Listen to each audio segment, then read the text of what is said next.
செல்லப்பாண்டி 2வது நாளா அடிச்சுக்கிட்டு ரொம்ப முடியாம ஒரு கட்டத்துக்கு மேல அவரு இன்னும் தொடர்ந்து அடிச்சுக்கிட்டாரு அப்படின்னா, கண்டிப்பா அவர் உடம்பு ரொம்ப ரொம்ப மோசமடைஞ்சு, அதனால அவர் உயிருக்கே ஆபத்து ஏற்பட வாய்ப்பு இருக்கு. அவங்க மனைவி கதறி அழுதத பார்த்தும் ஊர் மக்கள் எல்லாருமே சொல்றாங்க, "என்னதான் பணம், மரியாதை, செல்வாக்கு, அதிகாரம் இருக்கு அப்படின்னா இப்படி ஆடக்கூடாது. பாவம் அவன் செல்லப்பாண்டி. தன்னை போட்டு இப்படி வருத்திக்கிறான். எதுக்காக? தன் மகளுடைய வாழ்க்கைக்காக தான். அவன் ஒண்ணும் பணம் காசு கேட்கலையே. அந்த ராஜாங்கத்துக்கு என்ன அப்படி ஒரு வீம்பு?" அப்படிங்கிற மாரி ஊர் மக்கள்லாம் பேச ஆரம்பிக்கிறாங்க.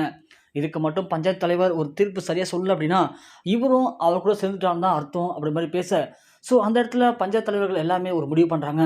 ராஜாங்கத்த கூப்பிட்டு இன்னைக்கு ஒரு முடிவு பண்ணிட வேண்டியதுதான் அப்படின்னு சொல்லி, "செல்லப்பாண்டி போதும் நீ நிப்பாட்டு. நாங்க உன் பிரார்த்தனை ஏத்துக்கிறோம். இப்பயே அந்த ராஜாங்கத்த வர வச்சு இதுக்கு ஒரு முடிவு கட்டுறோம்னு" சொல்லி அவர நிக்க வச்சுட்டு உடனே ராஜாங்கம் வீட்டுக்கு ஆள் போடுறாங்க. உடனே ராஜாங்கம் அங்கேருந்து கிளம்புறாங்க.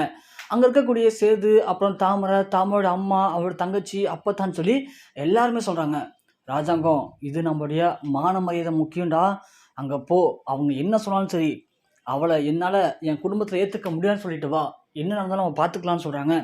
ராஜாங்கமும் அதே மாரி கிளம்பி இங்க வராரு. இங்க வந்த உடனே சொல்றாரு, "என்ன ஜெயிலுக்கு அனுப்பிச்ச ஒருத்தவள நான் வீட்டுக்கு அழைச்சிட்டு போய் வச்சு, மருமகளா ஏத்துக்கிறதுக்கு நான் முட்டா பயலா?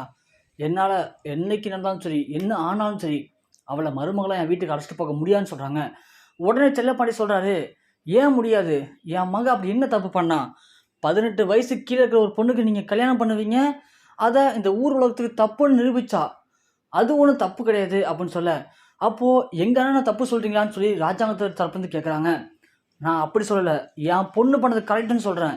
என் பொண்ணுக்கும், என் பொண்ணோட வயித்துல வளர அந்த கருவுக்கும் கண்டிப்பா எனக்கு ஒரு விடை தெரியாம நான் இங்கேருந்து போக மாட்டேன். அப்படி நீங்க இன்னைக்கு என் பொண்ண ஏத்துக்கல அப்படின்னா, நான் அடுத்ததா இங்க இல்ல போலீஸ்ல போய் கம்ப்ளைண்ட் குடுப்பேன். இது மாரி என் பொண்ண வீட்ட விட்டு அடிச்சு தொரத்திட்டாங்கன்னு சொல்லி. அப்படி குடுத்தேன் அப்படின்னா, நீங்க மீண்டும் ஜெயிலுக்கு போ வேண்டியதா இருக்கும்." அப்படிங்கிற மாரி செல்லப்பாண்டி பேச, ஊர் மக்கள் எல்லாமே கை தட்டுறாங்க. "செல்லப்பாண்டி, இப்ப எடுத்த பாத்தியா? இதுதான்டா முடிவு. நீ போடா உன் பக்கம் நாங்க இருக்கோம்." அப்படிங்கிற மாரி ஊர் மக்கள்லாம் கைத்தட்ட, ராஜாங்கத்துக்கு ரொம்பவே ஒரு மாரி ஆயிடுது.